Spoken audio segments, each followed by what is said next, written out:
What is poppin', people? Welcome back to the channel. If you're new here, welcome to the channel. We're doing things a little bit differently here as we've got Table C from Table 1 of the Jester Games 3v3 that was played this Sunday on the 1st of September. This is post-ban list and this is Table C. We also have the Table A footage that will be coming tomorrow.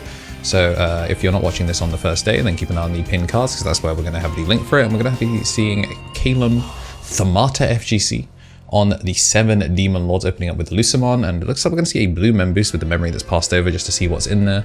Bukamon for the jamming egg does mean it's actually pretty rough for this matchup, because if they swing in, they don't have to worry about the big bodies, you just have to worry about the option cards. At the start of main getting the blow up, we are going to get the Creepymon in there. Unfortunately, the glare is a bit rough on here because both Table A and C were like directly under the lights, which is kind of awful. Looks like we're going to go into the Gaogamon, which is going to bounce back the system on Blanc. We're going to swing in, and 7th is just going to clear the body. Like we did say, you do have to worry about the purple options, and purple option shows up straight away. And now the Bukamon's gone, it does mean that he's actually going to be slightly more honest in security.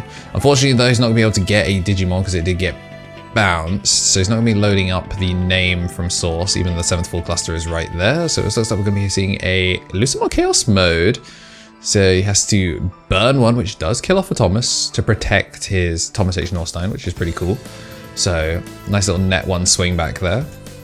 But if he makes it back to him, then we'll get to load this. Also just checking to see what's in there, which is of course going to be plenty of 7 great demon options in there. Try and build to a Gudamon as fast as possible. Straight up to level 4 though, and we're going to crack the boost, go into the 5. I think he's going to be trying to fiend for the Mirage turn. So when it would leave play, there is a Lucemon in trash, so looks like we're not going to be able to get the swing or anything like the net heal or anything like that. I'm gonna go for calling though to pick up two purple Digimon. Can we play a level 6 here without passing turn? I don't think we can. And also, I don't think Caleb knows this matchup. He is freshly back from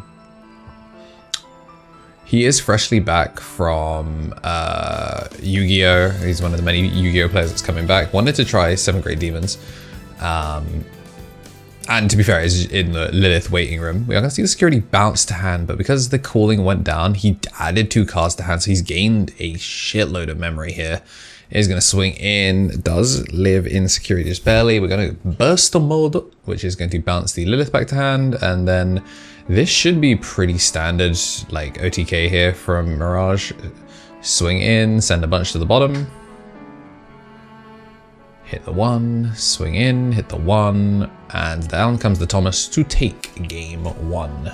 Matrix Digivolution. Yeah, today's sponsor is me.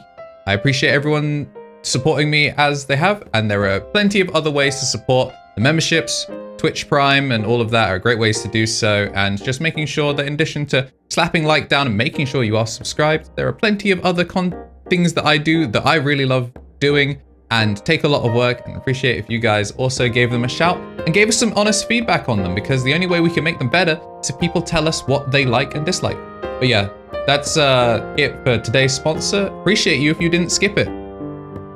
Back to the video. Whilst they are getting shuffled up, I do want to say a thank you to everyone that has been supporting the channel. Appreciate everyone that's been doing it monetarily. At the top of the tiers, we do got our Mega Justice Josh. He was an ultimate here on YouTube, as well as tier 3 on Twitch, was actually playing on the team on the right. And then we do have the Tommy NT, Tommy Tricks on the Sticks, 3 Strike Rule, and Bradley Rob as our ultimates.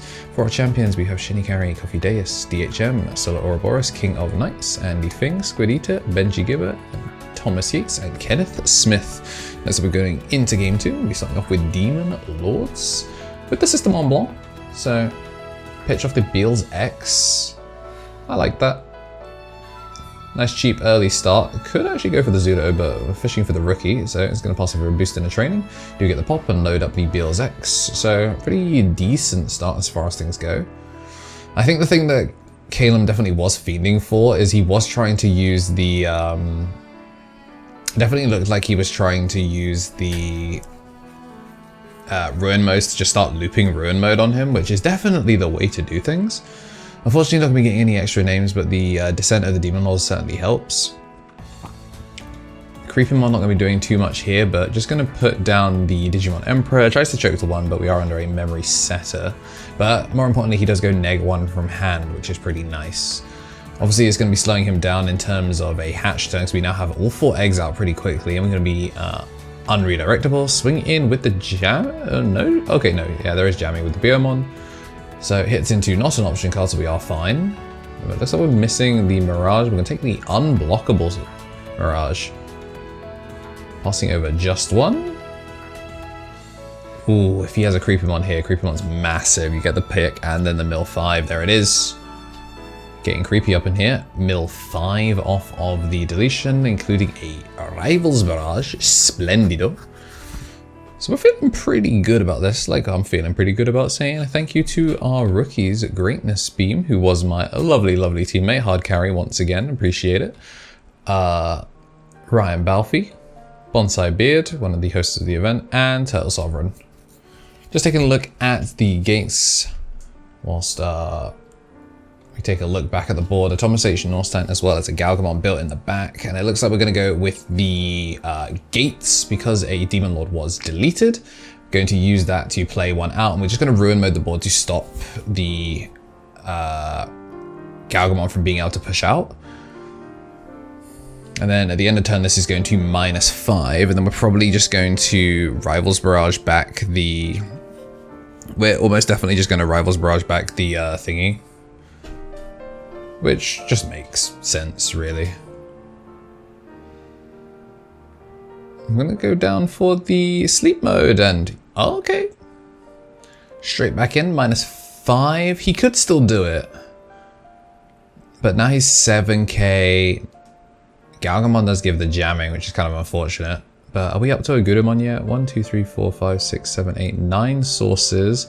I don't know how many different names we have, and down comes Ruin Mode. But we are still going to push up. We are -5k, but I think you kind of want to be minus...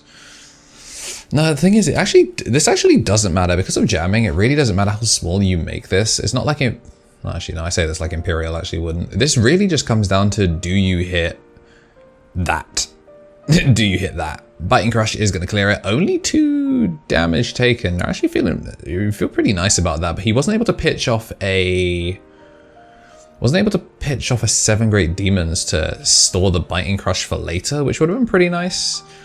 Some Mirage players are on Hankunmon, and the Hankunmon allows them to like spit out a body as part of the Evo chain, and that actually might be a way to trigger the Levia and kind of slow down Mirage, but it actually doesn't, like, I haven't seen any level 5s that aren't just the Gaogamon names. And so we're going to pass over with yet another memory setter. End of turn, we are going to be popping this, so we actually might be going to a game 3. Oh, actually, I say that. There's a lot of Tamers on board. He actually kind of played them defensively, which is kind of clean. So we're gonna 1, 2, 3, 4, 5, 6, 7 swords underneath the Great Demon. And it's gonna swing, and it's going to pop 3 Tamers, which... Wait, is it 3 Tamers? Or is that... Is it when it comes down? Are we swinging? Why does this... To be honest, usually Ogudamon just ends the game, so like... I don't know if I'm seeing some shenanigans here. Well, we are going to pass over turn with the poor Cupid. So it's when attacking, place up to 7. If you place 4 Mother's Effect, delete 1 Digimon. Then when attacking... Yeah, was this just not when attacking by returning 7 different names? Delete. Or maybe was he just trying to set up for the next turn? Is that what he was trying to do?